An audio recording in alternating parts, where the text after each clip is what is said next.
पिल्लू, bad touch काय असतं ग? अजून अजून अजून अजून कुठे असतो बॅट टच? हा. आणि बॅट टच केल्यावर काय बोलायचं? आणि काय करायचं?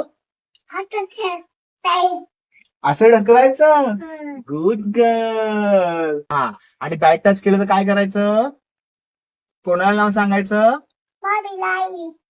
कोणाकडून चौकी घ्यायचं?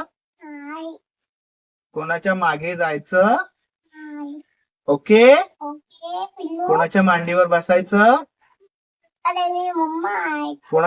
कोणाच्या मांडीवर बसायचं? कोणासोबत जायचं?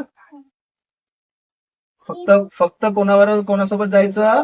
आई बाबा. ओके. आणि बॅट टच केल्यावर कोणाला नाव सांगायचं?